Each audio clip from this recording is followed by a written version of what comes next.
বিশ্বাসঘাতক চীন, মিথ্যেবাদী চীন।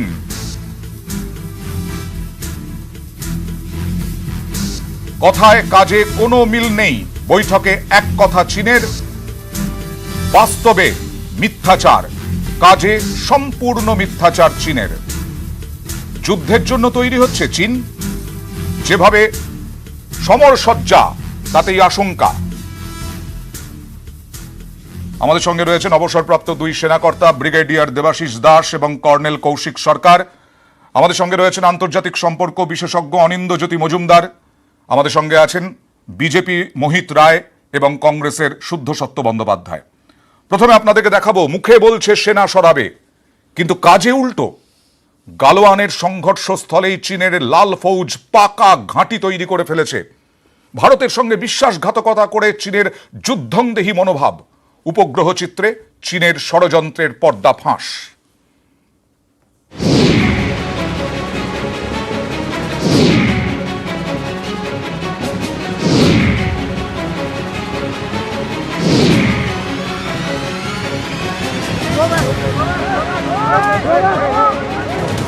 পনেরোই জুন পূর্ব লাদাখের গালওয়ান উপত্যকায় ভারতীয় সেনার উপর হামলা চালায় চীনা সেনা।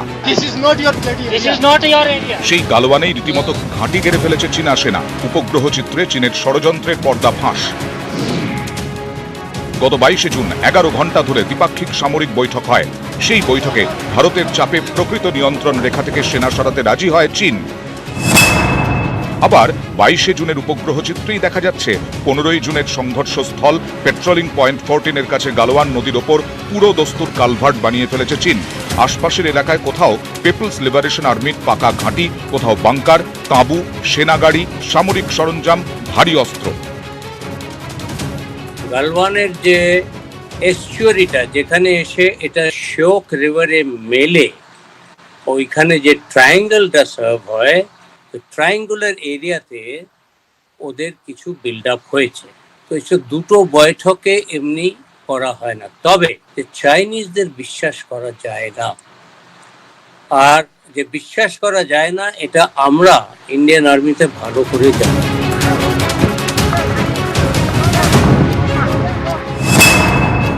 প্রাইভেট স্যাটেলাইট পিকচারে দেখা যাচ্ছে 21শে মেতে গালওয়ান নদীর পাশে পেট্রোলিং পয়েন্ট 14-এর কাছে চীনা সেনার মাত্র একটি তাঁবু ছিল।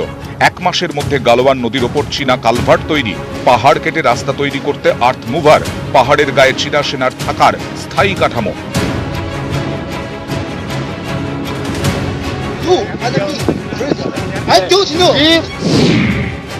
লে দারবুক দৌলতবেগ ওল্ডি সড়কের মাত্র 6 কিলোমিটার দূরেও ঘাঁটি তৈরি করে ফেলেছে চীন। যে রাস্তা দেপসাং উপত্যকা গিয়েছে, সেই গুরুত্বপূর্ণ রাস্তার ধারেও চীনা তাঁবু। সামরিক বৈঠকে চীন বলছে প্রকৃত নিয়ন্ত্রণ রেখা থেকে তারা সেনা সরাতে রাজি, কিন্তু সেই চীনই গালওয়ানের সংঘর্ষস্থলে লাল ফৌজের সংখ্যা দিন দিন বাড়াচ্ছে, তৈরি করে ফেলেছে স্থায়ী কাঠামো। কূটনীতিকরা বলছেন এই কারণেই চীনকে বিশ্বাস করা যায় না, কারণ বেজিং মুখে বলে এক, করে আর এক। নিউজ 18 বাংলা। আপনারাও রয়েছেন আমাদের সঙ্গে ফেসবুক লাইভে। আপনাদের প্রচুর মতামত পেয়েছি, আমরা সেই মতামত আপনাদের সামনে তুলে ধরব নিউজ 18 বাংলায়। আমি কর্নেল সরকার আপনার কাছে প্রথম আসব। এতদিন ধরে আমরা আলোচনা করছি, লেফটেন্যান্ট জেনারেলদের মধ্যে আলোচনা হয়েছে, সীমান্তে আলোচনা হয়েছে 11 ঘন্টা 12 ঘন্টা ধরে। চীনের এই ভূমিকা, তারপরে কি বলবেন? চায়নাকে কোনো সময় আমাদের বিশ্বাস করা যায় না। They have always been backstabbing us. এবং এত করার মানে মিটিংস করার পরে আমাদের কি হচ্ছে, এরা দুটো স্টেপ এগিয়ে থাকে। ওরা বলবে আমি ওরা একটা স্টেপ পিছিয়ে যাবে, তার কাছে এটাই ডিএসকেলেশন। কিন্তু এটা কিন্তু অনগ্রাউন্ড ওরা কোনো সময়ই করে না। এবং China is known for traitor, being a ট্রেটার।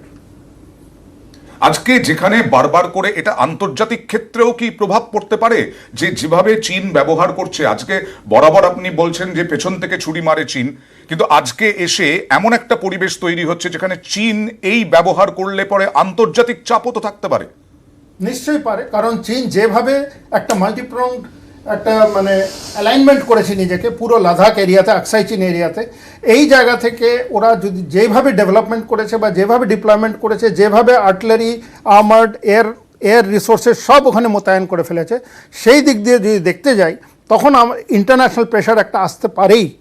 As USA থেকে বা জাপান, তাইওয়ান, রাশিয়া সবার জায়গা থেকে একটা বিরাটভাবে মানে প্রেশার আসার সম্ভাবনা আছে।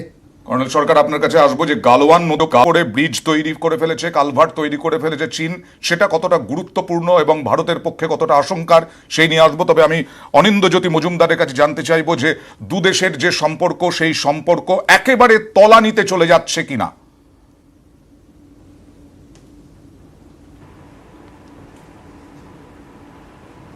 অবশ্যই সম্পর্ক আপাতত তলানিতে, তার কারণ তো সবার কাছেই জানা। দেখুন, চীনের সঙ্গে যখন এই ধরনের আমাদের সংঘাতের একটা পরিস্থিতি তৈরি হয়, তখন কিন্তু আমাদের এটাও মনে রাখতে হবে যে রণকৌশল হিসেবে অনেক সময় চীন এরকমও করতে পারে যে আমাদের নজর লাদাখ কিংবা প্যাংগং লেক এরিয়া অথবা দেবসাংয়ে আমাদের নজর কেন্দ্রীভূত রাখছে। কিন্তু চীন যেহেতু তাদের রণকৌশলের মধ্যে ধোঁকা অথবা চমক দুটোই উপস্থিত, সেজন্য অতর্কিতে অন্য কোনো জায়গা দিয়ে আক্রমণ করবে কিনা তাও আমরা জানি না। সুতরাং এই যে পরিস্থিতি, এটা আমার কাছে খুব কিন্তু স্বস্তির পরিস্থিতি নয়।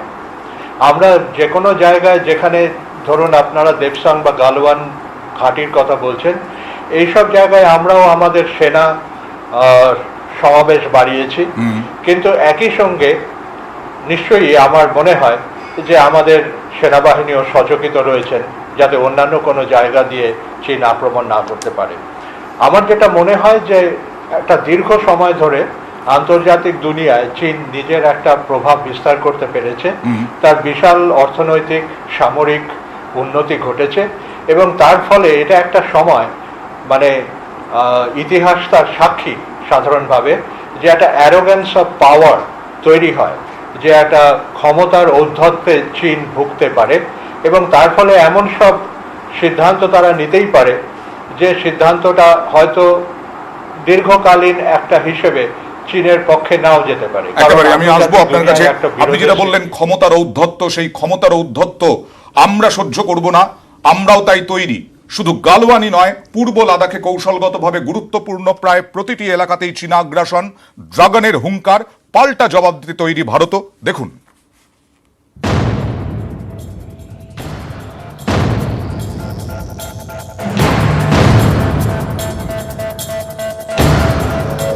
লাদাখের ফুসফুস প্যাংগং লেক, সেদিকেও এখন চীনের নজর। প্যাংগং লেক ঘিরে 100টিরও বেশি স্থায়ী কাঠামো তৈরি করে ফেলেছে চীন। প্যাংগং লেক এলাকায় পাহাড়ের মাথায় অন্তত 60টি বাংকার তৈরি করে ঘাঁটি গেড়েছে লাল ফৌজ।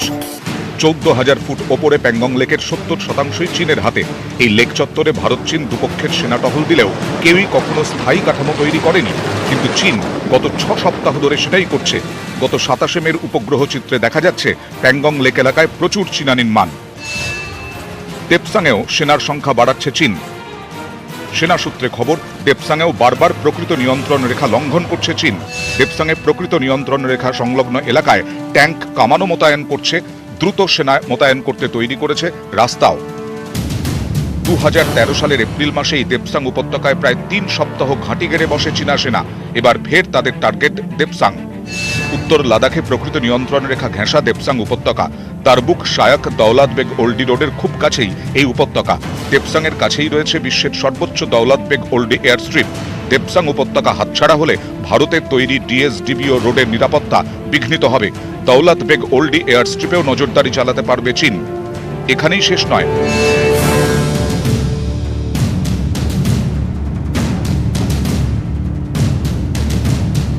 চীনের এই আগ্রাসনের মোকাবিলায় ভারতও সীমান্তে কোমর বেঁধে তৈরি। তারই সঙ্গে সামরিক এবং কূটনৈতিক স্তরে আলোচনাও চালাচ্ছে। তাতে কাজ না হলে দিল্লির পরবর্তী পদক্ষেপ কি হতে পারে তা অনেকটাই নির্ভর করছে সেনাপ্রধান জেনারেল মনোজ মুকুন্দ নরভানের রিপোর্টের ওপর। লাদাখের পরিস্থিতি দেখে ফিরে আসার পর দেশের শীর্ষ নেতৃত্বের সঙ্গে তাঁর বৈঠকের কথা। নিউজ 18 বাংলা। এই নিয়ে রাজনীতিও হচ্ছে। শুদ্ধসত্য বন্দ্যোপাধ্যায়, আপনারা প্রত্যেকটা সময়ে মোদী সরকারকে প্রশ্ন করছেন এবং যেটা বলা হচ্ছে যে এই সময়ে কেন রাজনীতি, কিন্তু তা আপনারা মানছেন না। কিন্তু আপনাদেরও দায়িত্ব রয়েছে এই সম্পর্ক এই রকম জায়গায় যাওয়ার, কারণ আপনারা দীর্ঘ কয়েক বছর ক্ষমতায় ছিলেন এবং সেই সময় ভারত চীনের কাছে অনেক জমি হারিয়েছে। আপনারা যদি দেখিয়ে দিতে পারেন যে গত 20 দিন 1 মাস ধরে আমরা আমাদের কোনো সাংবাদিক সম্মেলনে ভারতীয় জনতা পার্টির নাম নিয়েছি, তাহলে আপনি বলতে পারেন আমরা রাজনীতি করেছি। একটা গণতন্ত্রে কি এখন প্রশ্ন করা নিয়েও প্রশ্ন উঠবে? বিরোধী দল, আমাদের 12.5 কোটি লোক ভোট দিয়েছে, শুধু আমরা নই, আমাদের অনেক আগে সংবাদ মাধ্যম প্রশ্ন তুলেছে। সর্বদল বৈঠকে যারা ছিলেন তারাও বিরোধী দল অনেকেই, নিশ্চয়ই, তারা কিন্তু কিন্তু সেই রকম ভাবে কাঠগড়ায় তোলেনি। তাদের কতজন পররাষ্ট্র মন্ত্রকের ওই অফিসটার দরজাটা চেনেন? আপনার কথাতেই তো আমরা দীর্ঘদিন 56 বছর এই দেশের আমরা শাসন ক্ষমতা সামলেছি, চীনে লড়েছি, 65-তে লড়েছি, পাকিস্তানকে হারিয়েছি, সে আমরা সবাই জানি। এখন তো আমরা রাজনীতির কথাই বলছি না, গণতন্ত্রে আমরা ভোটে জিতে এসেছি, মানুষের প্রতিনিধি। একটা দুঃখের কথা কি জানেন তো, আপনি ষড়যন্ত্র বললেন, পাল্টা বদল বললেন, কিন্তু কোথাও কি আমাদের সরকার অফিসিয়াল পজিশন কিছু বলেছে? আজকে সারা বিশ্ব জানে, সারা বিশ্ব স্যাটেলাইট ছবি দেখছে, পত্রপত্রিকায় লেখা হচ্ছে, সেনা অফিসাররা সমালোচনা করছে, মিডিয়া সমালোচনা করছে, কিন্তু সরকার কি তার অফিসিয়াল কমিউনিকেশন কিছু মোহিত রায়, জানিয়েছেন? আপনি কংগ্রেসকে কেন দোষ দিচ্ছেন? মোহিত রায় প্রশ্ন করছেন, গণতন্ত্রের কথা ভেবেই তারা প্রশ্ন করছেন, এবং যদিও তারা বলছেন, বলুন বলুন। দেখুন, দুটি দেশের মধ্যে, বিশেষত ভারত চীন, দুটি এত বড় দেশ, জনসংখ্যা, এখন অর্থনীতিতেও ভারত অনেক এগিয়ে গেছে। এদের মধ্যে যে কোনো সম্পর্কের মূল কথাটা হচ্ছে দু দেশের মধ্যে সম্পর্ক কীরকম। এবং চীনের ক্ষেত্রে সমস্যাটা এই যে চীনে ন্যূনতম কোনো গণতন্ত্র নেই। এই সাম্প্রতিক যে সংঘর্ষ হয়ে গেল তা নিয়ে চীনে তো কোনো আলোচনা হচ্ছে বলে আমরা জানি না। বা ধরা যাক চীনের পার্লামেন্টে অন্যরা বলছেন যে কি হলো, কজন মারা গেল, ভারত তো বলছে এতজন। ফলে এরকম একটা দেশের সঙ্গে আমাদের কাজ করতে হবে। মুশকিলটা হচ্ছে যে ভারতের সঙ্গে চীনের কোনো সীমান্ত থাকারই কথা। ভারতের সঙ্গে একমাত্র সীমান্ত হচ্ছে তিব্বতে। তিব্বতের সঙ্গে ভারতের অনেক ঘনিষ্ঠ সম্পর্ক, 1000 বছর আগে।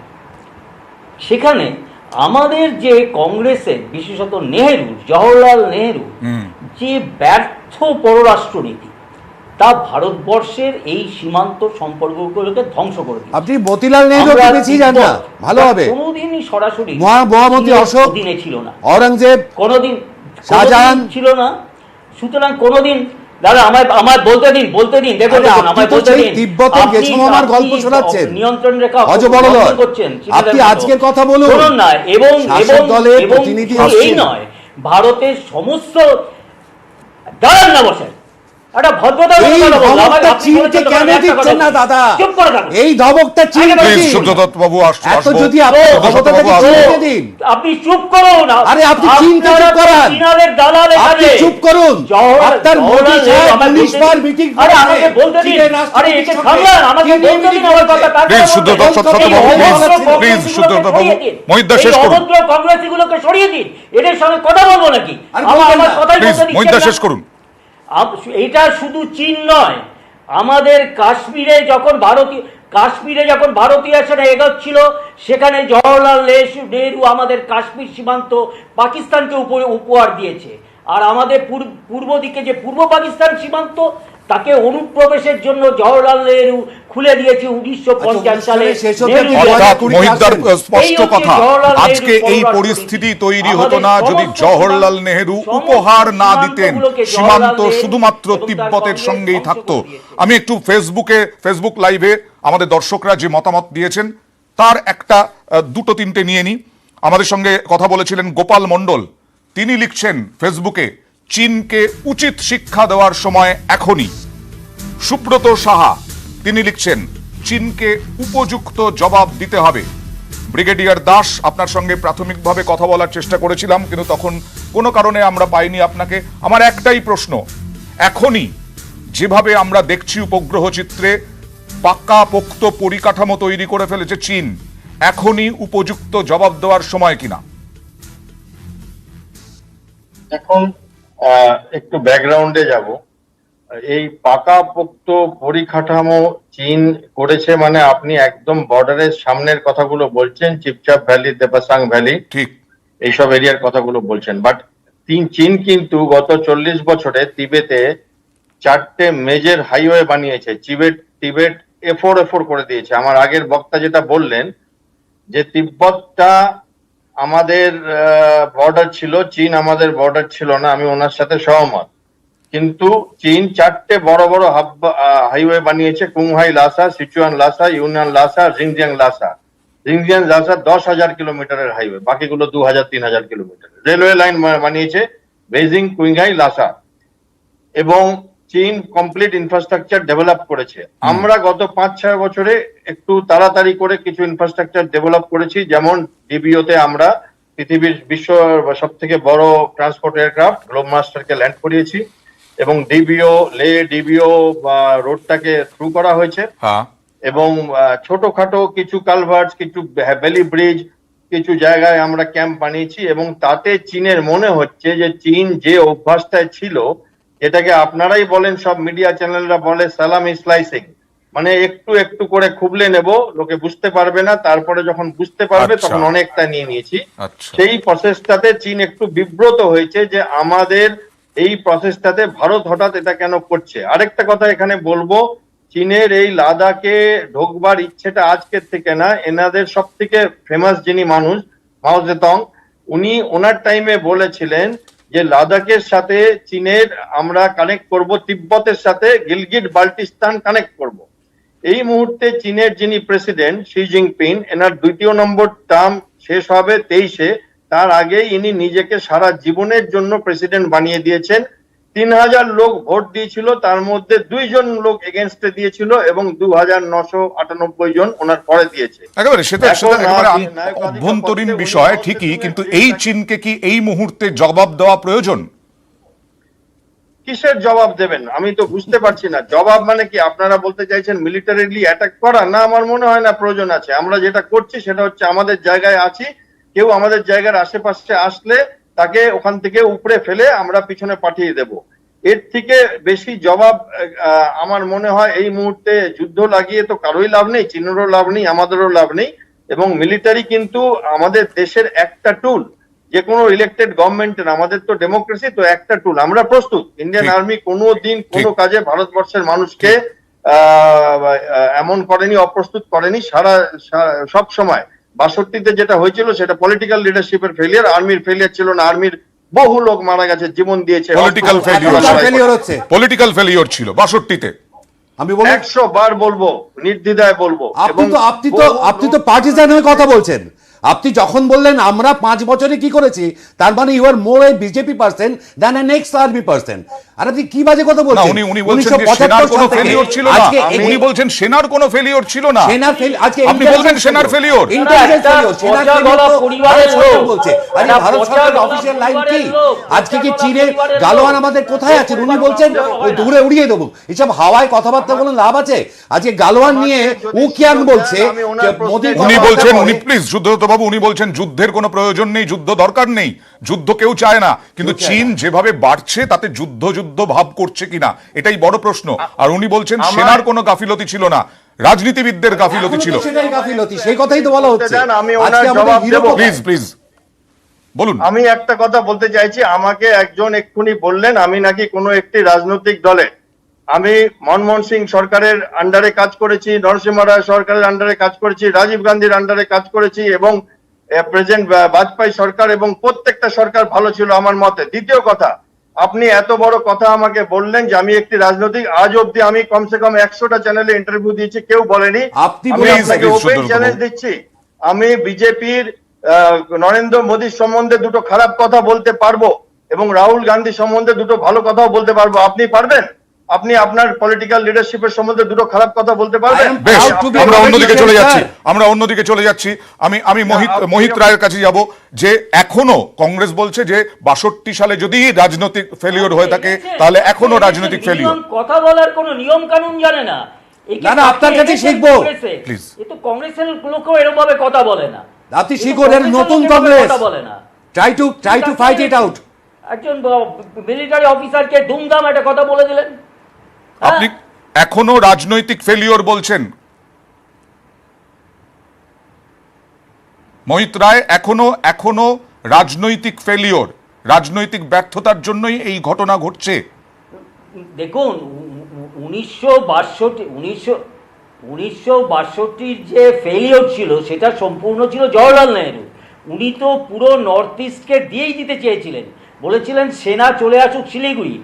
এখনও অসমবাসী একথাটা মনে রেখেছে যে ভারত সরকার তাদের ছেড়ে দিচ্ছিল ভারত থেকে। এটা হচ্ছে জওহরলাল নেহরুর রাজনীতি, গালওয়ানে কি হলো? এবং 2005 সালে এটা এই 2020 রাজীব গান্ধী ট্রাস্ট চীন সরকারের থেকে 130 কোটি টাকা তার ট্রাস্টের জন্য পেয়েছে। রাহুল গান্ধী যখন আপনি আমার সময় আসবো, member, সত্যব্রতবাবু, please। তিনি সমস্ত প্রোটোকল নষ্ট করে দিয়ে তিনি গিয়ে এমওইউ সাইন করছেন কংগ্রেস আর চীনের কমিউনিস্ট পার্টির আচ্ছা। সঙ্গে।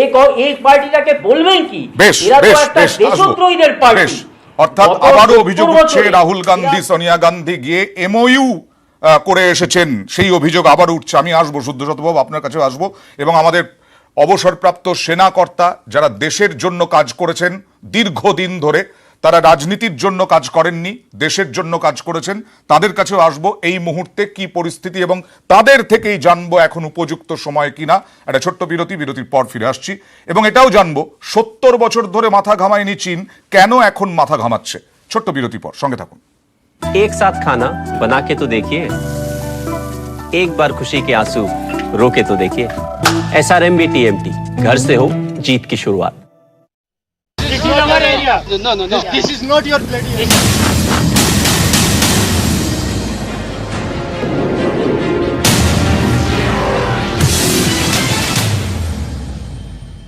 নিউজ ফ্ল্যাশ নিবেদন করছে স্পার্কল লাইমন অরেঞ্জ ডিশওয়াশ। आ गया नया स्पार्कल।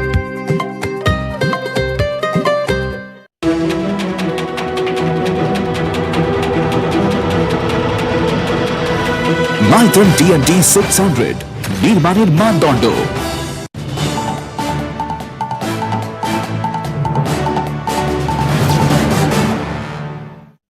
দেখুন,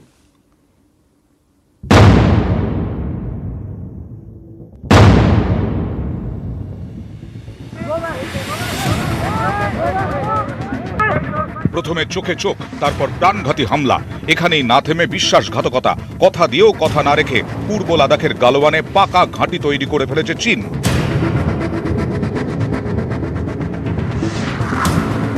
প্রায় 7 দশক ধরে গালওয়ান উপত্যকা নিয়ে বিশেষ মাথা ঘামায়নি চীন। এখন সেই গালওয়ানকেই তারা নিজেদের বলে দাবি করছে, পাঠাচ্ছে শয়ে শয়ে সেনা, তৈরি করছে পাকা ঘাঁটি। কিন্তু কেন? কূটনৈতিক বিশেষজ্ঞদের একাংশের মতে স্পর্শকাতর তিব্বত জিংজিয়াং হাইওয়ে থেকে ভারতীয় সেনাকে দূরে রাখতেই চীনের টার্গেট গালওয়ান। 19 শতকে পশ্চিমের ভূপর্যটকদের গাইডের কাজ করা গুলাম রসুল গালওয়ানের নামে এই উপত্যকার নাম। পর্যটকরা এই গালওয়ান থেকে যেতেন তিব্বত এবং জিংজিয়াং এর উইঘুর স্বায়ত্তশাসিত এলাকায়। এই জিংজিয়াং এবং তিব্বতের মধ্যে 1951 থেকে 1957 সালের মধ্যে হাইওয়ে বানানো হয়, যা আকসাই চীনের মধ্য দিয়ে গিয়েছে। গত বছর নরেন্দ্র মোদী সরকার লাদাখকে কেন্দ্রশাসিত অঞ্চল ঘোষণা করার পরেই চীন চাপে পড়ে, কারণ বেজিংয়ের ধারণা আকসাই চীন দখলের জন্যই নাকি নয়াদিল্লির এই পদক্ষেপ। বিদেশমন্ত্রী এস জয়শঙ্কর তড়িঘড়ি বেইজিং গিয়ে বোঝানোর চেষ্টা করেন এটা ভারতের অভ্যন্তরীণ বিষয়। চীনের সীমান্তবর্তী বিতর্কিত ভূখণ্ডে আগ্রাসনের কোনো পরিকল্পনায় নয়াদিল্লির নেই। তবে তাতে কাজ হয়নি। বেইজিং দাবি করে চীনের সার্বভৌমত্বকে খাটো করতেই নাকি ভারত লাদাখকে কেন্দ্রশাসিত অঞ্চল হিসেবে ঘোষণা করেছে। সেই মতো পূর্ব লাদাখে ভারতের রাস্তা এবং পরিকাঠামো তৈরি রুখতে মরিয়া চেষ্টা শুরু করে বেইজিং। কারণ চীন মনে করে লাদাখকে নিয়ে ভারতের ঘোষণা এবং রাস্তা পরিকাঠামো তৈরির মধ্যে যোগসূত্র রয়েছে। তাই চীনের এখন গালওয়ান দখলের চেষ্টা, যাতে ভারতীয় সেনাকে আকসাই চীন এবং জিংজিয়াং তিব্বত হাইওয়ে থেকে দূরে রাখা যায়। এই ভুল ধারণা নিয়েই ঝাঁপাচ্ছে চীন, টার্গেট করেছে গালওয়ান। নিউজ 18 বাংলা। আমি কর্নেল সরকারের কাছ থেকে একটু বুঝে নেওয়ার চেষ্টা করব সংক্ষেপে যে এই গালওয়ান যে নদী, তার উপরে কালভার্ট তৈরি করা, প্যাংগং দখলের চেষ্টা, এগুলো কৌশলগত দিক থেকে কতটা গুরুত্বপূর্ণ। আমি কর্নেল সরকারের কাছে যাব, তার আগে একবার দেখে নেব, যেতে যেতে কর্নেল সরকারের কাছে যেতে যেতে দেখে নেব কারা ফেসবুকে কি বলছেন।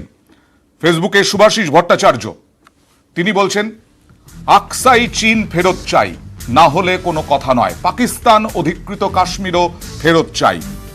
অন্যদিকে জয়দীপ মাইতি বলছেন চীনকে উচিত শিক্ষা দেওয়া উচিত। এবার আমি কর্নেল সরকারের কাছে জানতে চাইব গুরুত্বগত দিক থেকে। দেখুন, এইটা হচ্ছে আমাদের ডিবিও, এই রাস্তাটা যেটা ডাবরুক থেকে যাচ্ছে, লে থেকে কানেক্টেড। এইখান থেকে শায়ক রিভার নিচে আসছে, এখান থেকে গালওয়ান রিভার নিচে আসছে। এই জায়গাটা হচ্ছে পয়েন্ট অফ কনফ্লিক্ট PP14। এই জায়গাতে ইন্ডিয়াও একটা ব্রিজ বানিয়েছে, ভ্যালি ব্রিজ, 72 আওয়ার্স ইয়েতে, মানে 72 ঘন্টার মধ্যে, just to connect both the valleys and this road and maintain this road up till DBO. কারণ ডিবিওতে হয়ে যাওয়াতে এই যে কারাকোরাম পাস আর ওদের যে বালতিস্তান থেকে যে রাস্তাটা কারাকোরাম হাইওয়েটা যাচ্ছে, সেটার উপরে এত বেশি প্রভাব ফেলতে পারে এই রাস্তাটা, যেটা খুব তাড়াতাড়ি এই রাস্তাটা তৈরি হয়েছে।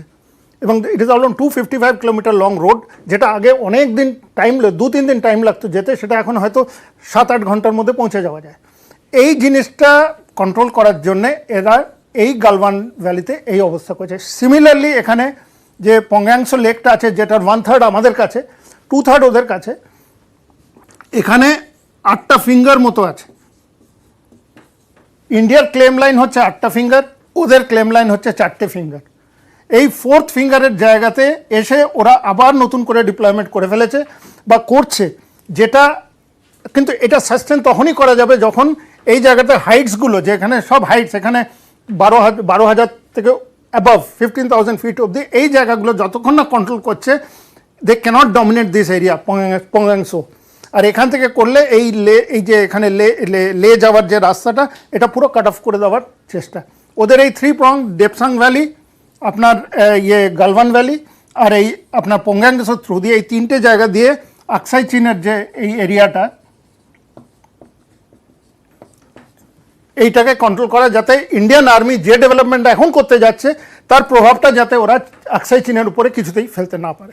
দেবসাং এর বিষয়ে আসবো আপনার কাছে, তবে তার আগে আমি আজকে আমরা যেটা দেখালাম আপনাদেরকে, যে কিছুক্ষণ আগেই কেন গালওয়ান উপত্যকাই এখন চীনের টার্গেট, কেন আসলে মনে করা হচ্ছে লাদাখ এই যে কেন্দ্রশাসিত অঞ্চল করে দেওয়া, এটা চীন ভালোভাবে নিচ্ছে না।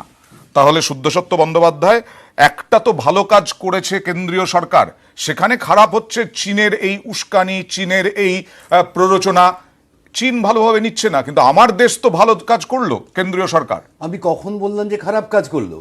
আমি তো এটাও বললাম যে নরেন্দ্র মোদী হলেন এমন একজন মুখ্যমন্ত্রী বা প্রধানমন্ত্রী যার সঙ্গে চীনের রাষ্ট্রপতির 19 বার মিটিং হয়েছে। সেটা খুব স্বাভাবিক, যেটা কখনো এর আগে রাহুল গান্ধী, সোনিয়া গান্ধীর মধ্যে আমি যখন প্রধানমন্ত্রীর কথা বলবো, আমি অটল বিহারী বাজপেয়ীর কথা বলবো, ডক্টর মনমোহন সিং এর কথা বলবো, রাহুল গান্ধীর কথা তো বলবো না, তার আগে প্রধানমন্ত্রী ছিলেন না। তো অটলজিও 2 বার গেছিলেন। সেই রকম যাদের মধ্যে বন্ধুত্ব, সেখানে যখন বিজনেস ডিল, আমাদের 6 লক্ষ কোটি টাকার বিজনেস রয়েছে এখানে চীনের, তাদের মধ্যে এত বিশ্বাসের অভাব কেন এবং কমিউনিকেশন নেই কেন? কেন মোদি সাহেব ওইখানে রাষ্ট্রপতির সঙ্গে ফোন করে কথা তুলতে পারছেন না? এই যে আপনি এক্ষুনি দেখালেন যে একটা পুরোনো ভিডিও, অনেকের মধ্যে হয়তো এর মধ্যে বেঁচে নেই, যে ভারতীয় সেনারা বলছে this is not your territory, এটা তোমার এরিয়া না, তোমরা চলে যাও চীনের লোকদের। আজকে উকিয়াং চীনের রাষ্ট্রপতি বলছে this is not your territory, Galwan আমাদের, তোমরা এখান থেকে চলে যাও, তোমরা আমাদের এলাকায় এসেছিলে বলে আমরা আত্মরক্ষাতে তোমাদের মেরেছি। কারণ তার কিছুদিন আগেই 19শে জুন আমাদের মোদিজি বলেছিলেন যে কই না ঘুষ আয়া কই না ইধার আয়া, অর্থাৎ মাস্টারমশাই আপনি কিছুই দেখেননি। আজকে সেটাই বক্তব্য যে ভারত সরকারের অবস্থানটা কি। আজকে সেনাদের মনোবল ভেঙে পড়ছে। আজকে কর্নেল সন্তোষ বাবু, রাজেশ ওরাও সহ 20 জন যারা মারা গেছেন তাদের পরিবার জানতে চায় যে মোদিজি অভিযোগ হচ্ছে স্পষ্ট করছেন না কিছুই, এবং তাতে সেনা জওয়ানরা তারাও দিশা পাচ্ছেন না।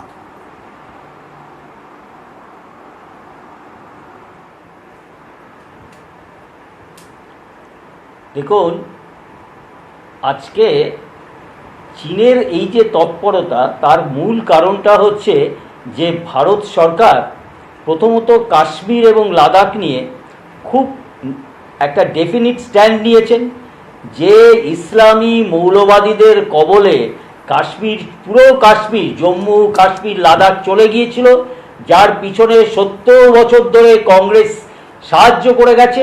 সেটাকে আলাদা করে লাদাখের একটা নিজস্ব অস্তিত্ব তৈরি করেছেন। এবং গত 5-6 বছরে হিমালয়ের বিভিন্ন অঞ্চলে ভারত সরকার অনেক ডেভেলপমেন্ট ওয়ার্ক করছেন, যার মধ্যে অনেকটা মিলিটারির কাজকর্ম আছে। আচ্ছা, হিন্দু রাষ্ট্র এই নেপাল প্রথম এরকম করছে কেন? চীন দেখছে যে চীনের সামনে ভারত ভারত ভারত, আবার আপনি কথা বলছেন। বলছি চুপ করে হিন্দু থাকুন। রাষ্ট্র নেপাল, একটা কথা বলবেন না। হিন্দু রাষ্ট্র নেপাল কি করছে? আমাদের এখানে ওরা আপনার উপর চোখ রাখাচ্ছে হিন্দু হৃদয় সম্রাটের উপরে। এটাও জানেন না, আপনি তো এত মূর্খ। বাবু, আমি আপনাকে suggestion দিচ্ছি না। এত মূর্খ যে নেপাল হিন্দু রাষ্ট্র নয়, ছিল তো নেপাল কদিন হিন্দু আগে। রাষ্ট্র অনেকদিন আগে চলে গেছে। লাদাখেও মুসলমান নেপাল নেই, এখন আপনাদের শাসন জানা করে উচিত। একটা কমিউনিস্ট সরকার। লাদাখেও কমিউনিস্ট মুসলমান নেই, সরকার। এটা আপনার জানা উচিত। আপনারা তো লাদাখে বৌদ্ধ ধর্ম। আবার এই ভদ্রলোককে ধরা আপনি এনেছেন বলুন, কেন? আপনাকে এই কমিউনিস্টটাকে seriously এনেছেন কেন? কাশ্মীর তিনি অন্যকে কথা লাদাখ বলতে নিয়ে দেন, কেন্দ্র একে বের সরকার করুন। ইতিবাচক পদক্ষেপ নিয়েছে, সেটাতে আপনি বাধা দিচ্ছেন কেন? আমি স্বাগত জানাচ্ছি তো। এটাকে বের করে দিন। এটা অভদ্র এইরকম ভাবে চীনকে বার করে দিন আপনি। আপনি মোদির সেনা। এবার গিয়ে বলুন চীনের বিরুদ্ধে একটা কথা বলেন না। Please Sudarshan Babu, please please. আরে আপনি চুপ করুন। এই কংগ্রেস হচ্ছে চীনের দালালি করে এসেছে, কোনো সীমান্তে ডেভেলপমেন্ট করেনি। নরেন্দ্র মোদী সরকার করছে বলে আজকে চীন জেগে উঠেছে। চীন তখন তার নিজের কাজ করছে, কিন্তু আমার মনে হয় চীনের সঙ্গে অন্যান্য বিভিন্ন যে দেশের বর্ডার আছে, ভিয়েতনাম বলুন, সাউথ চায়না সি বলুন, জাপানের সঙ্গে এখানে বিভিন্ন জায়গায় হয়। সুতরাং ভারতবর্ষের সঙ্গেও যেটা হয়েছে, আজকে ভারত যেহেতু একটা জাগ্রত দেশ, একজন এত বড় নেতা পেয়েছে, ঘুমিয়ে আছে কেন? বধির বেশ। প্রধানমন্ত্রী করে নেতা রাখা বেশ, হয়েছিল, বেশ। যিনি কোনোদিন নির্বাচনেই জিতলেন না, এরকম একজন নেতাকে প্রধানমন্ত্রী করে রাখা হয়েছিল, কারণ একটা পরিবারকে সার্ভ করার জন্য। বেশ বেশ বেশ বেশ বেশ বেশ বেশ বেশ আমি অনিন্দ জ্যোতি মজুমদারের কাছে আসব। রাজনৈতিক ফেলিওর সেই সময় হয়েছিল 62 সালে, অনেকেরই বক্তব্য। এটাকে এখানে শুধু ব্রিগেডিয়ার দাস বলছেন এরকমটা নয়। এখন রাজনৈতিকভাবে অনেকটাই এগিয়ে গিয়েছে মোদী সরকার, সেই কারণেই চীন প্ররোচনা দিচ্ছে। এটা যুক্তিযুক্ত কিনা আপনি কি বলবেন?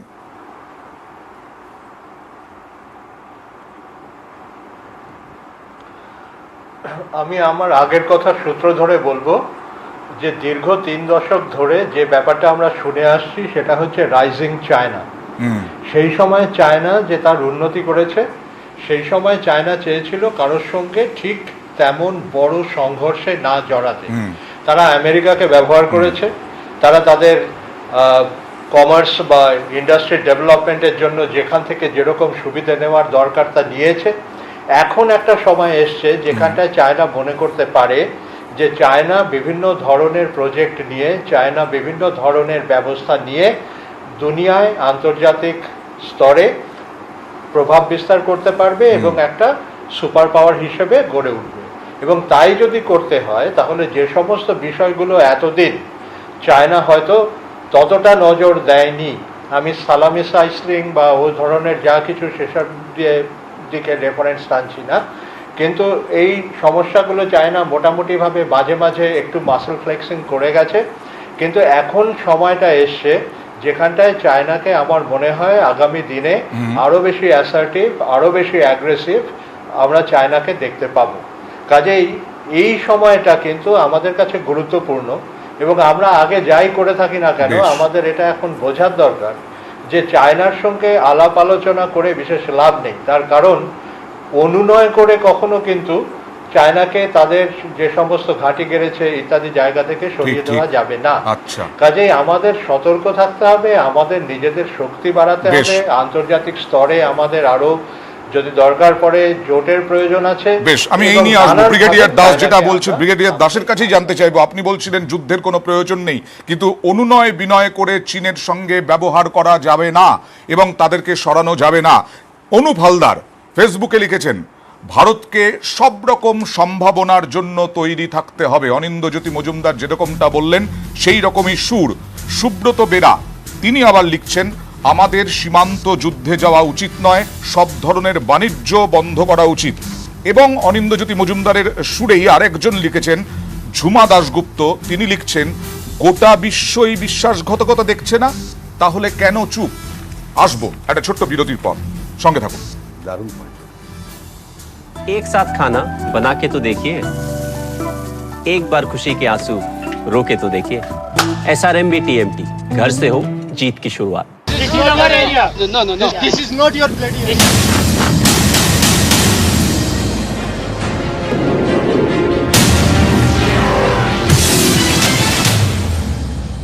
নিউজ ফ্ল্যাশ নিবেদন করছে স্পার্কল লাইমন অরেঞ্জ ডিশওয়াশ। आ गया नया स्पार्कल।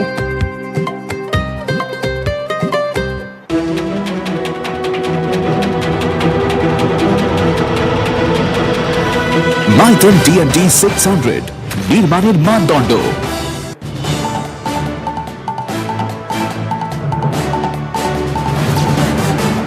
আন্তর্জাতিক সম্পর্ক বিশেষজ্ঞ অনিন্দ্যজ্যোতি মজুমদার বলছেন, অনুনয় বিনয় করে চীনকে সরানো যাবে না। ব্রিগেডিয়ার দাস, ওরা এসেছেই থাকার জন্য, তাহলে কি করব আমরা?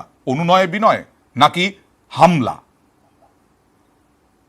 অনুনয় বিনয় আর হামলার মাঝখানে আরেকটা জায়গা আছে, সেটা হচ্ছে অ্যাগ্রেসিভ পশ্চারিং, সেটা হচ্ছে অ্যাগ্রেসিভ ডিফেন্সিভ পশ্চারিং।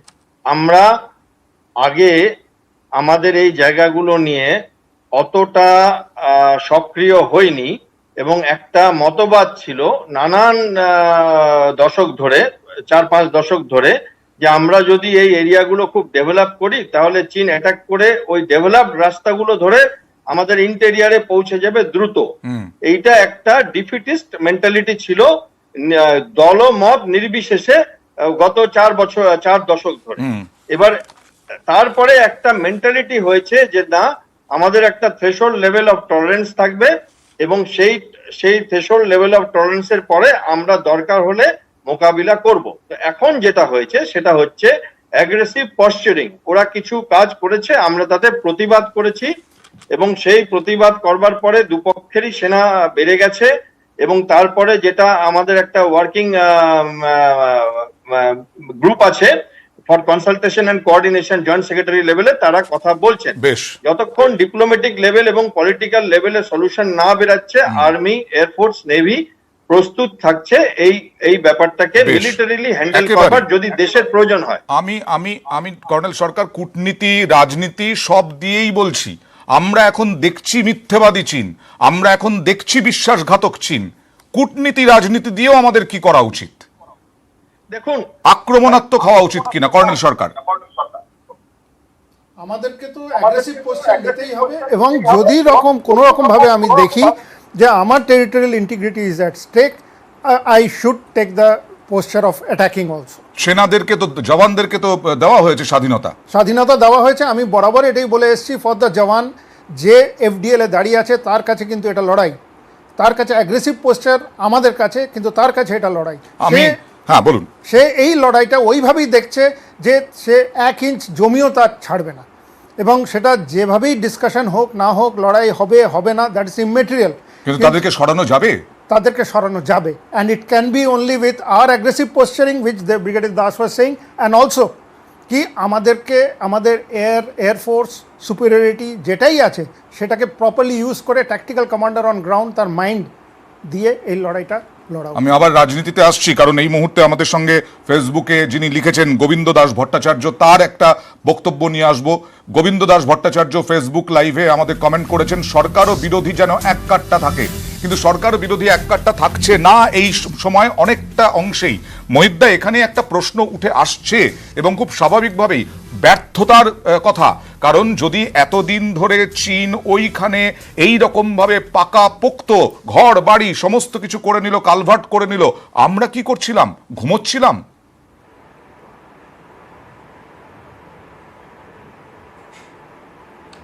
না, দেখুন, এই যে সমস্ত তথ্যগুলো আমরা পাচ্ছি, এই তথ্যগুলো বিভিন্নভাবে আসছে। ভারতও এই অঞ্চলে তার নিজস্ব শক্তি অনেক বাড়িয়েছে, যেটা আগেও বললেন যে ওই অঞ্চলে এখন উন্নত রাস্তা হয়েছে, ওই নদীর উপরে ভারত ব্রিজ করেছে, ফলে ভারত আগের অবস্থায় নেই। কিন্তু যে আপনারা যে আলোচনাটা করছেন যে এখনই যুদ্ধ করতে হবে বা আমাদের পশ্চার নিশ্চয়ই সবসময় খুব অ্যাগ্রেসিভ থাকবে, কিন্তু মনে রাখতে হবে দুটো দেশের যুদ্ধের সঙ্গে অনেক কিছু জড়িয়ে থাকে, কূটনীতি এবং অর্থনীতি। মনে রাখতে হবে ভারতকে অর্থনৈতিকভাবে আরও উন্নত হতে হবে, আত্মনির্ভর হতে হবে, যাতে যে কোনো একটা দেশে, চীন বলে কথা নয়, এই অঞ্চলের সমস্ত দেশগুলি ভারতের ওপর আমি ডিপেন্ড আসবো। করতে পারে যে এখানে একটা গণতান্ত্রিক দেশ এতটা উন্নতি করছে।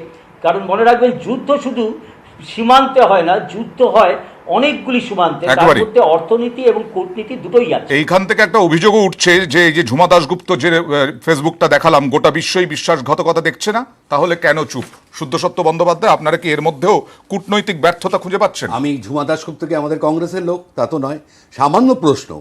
দেখুন, যেটা দেবাশিস বাবু বললেন অত্যন্ত এটা ঠিক কথা, যে অ্যাগ্রেসিভ ডিফেন্সিভ পস্টার। আজকে একে অ্যান্টনি ডিফেন্স মিনিস্টার একটা ইন্টারভিউ দিয়েছেন, তাতে লিখেছেন যে 2013 দেবসাং এবং চুমার দুটো জায়গাতেই সমস্যা হয়েছে, কিন্তু সেটা 1.5 মাস পরে বেরিয়ে গেছে। গত 6 বছরে 2264টা এরকম চায়নাজ ইনকারশন হয়েছে। 2264টা যদি হয়ে থাকে, মহিন্দা তো ভালো বলবেন, মোদির সঙ্গে চীনা প্রেসিডেন্ট তো অনেকবার বৈঠক করেছেন। প্রশ্নটা তো এইখানেই, যে মিলিটারি সলিউশন লাস্ট সলিউশন আমাদের গণতান্ত্রিক রাষ্ট্রে এখন তাহলে কি হয়। ব্যর্থ নাকি? মহিন্দা কি বলবেন, কি বলবেন?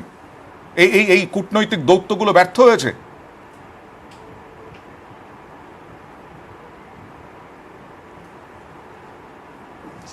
মহিন্দা, কূটনৈতিক দৌত্যগুলো ব্যর্থ হয়েছে প্রধানমন্ত্রী? খুব সংক্ষেপে।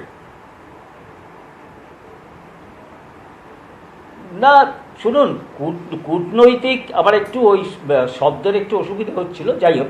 তো কূটনৈতিক দৌত্যর কোনো ব্যর্থতা নেই, ব্যর্থতা হচ্ছে যে যেহেতু পরিস্থিতি পাল্টাতে থাকে, হ্যাঁ। এই মুহূর্তে আমি চীনের যে একটি কথাটা বলছিলাম, দায়িত্ব দেখুন আছে যে কূটনৈতিক ব্যর্থতার কোনো বিষয়ই নেই। না, কূটনৈতিক পাকিস্তান আজকে নিজে চায়নাকে বিভিন্নভাবে খারাপ বিশ্বাস করা অবস্থায় যায় না। রয়েছে। আজ থেকে তো নয়, লাদাখ, যারা পঞ্চশীল কাশ্মীর, অনাক্রমণ চুক্তি কাশ্মীরকে ভাঙে, যখন লাদাখ দ্য থেকে চাইনিজ আলাদা করে বিট্রায়াল দেওয়া বলে বিখ্যাত হয়েছে, বই আছে। আলাদা 2017 হয়েছে, সালে ডোকলামের তারা- পরে তারা লোকসভা তখন সংসদীয় এ কমিটি বেশ। মোদিজিকে সাবধান করেছে। সুতরাং কিন্তু উনি আবার কিভাবে কথা এগিয়ে বলছেন, গেছেন? আবার এই আমাদের কংগ্রেসীরা রাজনৈতিক কথা বলছেন কোথায়? নাকি? আজকে আবার ব্যারাকে কি সৈন্যরা হচ্ছে? রেডি রয়েছে, পঞ্চশীল- সেদিনকে 62 নিশ্চয়ই দল, আমরা যত এটা দ্রুত হচ্ছে সম্ভব গভর্নমেন্টের- যেভাবে হোক আমাদেরকে জবাব দিতে হবে মিথ্যেবাদী চীন, বিশ্বাসঘাতক চীনকে। এটাই লক্ষ্য হওয়া উচিত। ব্রিগেডিয়ার দাস, মোহিত রায়, কর্নেল সরকার, অনিন্দ্যজ্যোতি মজুমদার এবং শুদ্ধসত্য বন্দ্যোপাধ্যায়, আপনাদের সকলকে জানাই অনেক ধন্যবাদ আমাদের সঙ্গে আলোচনায় যোগ দেওয়ার জন্য। শেষ করছি, সঙ্গে থাকুন।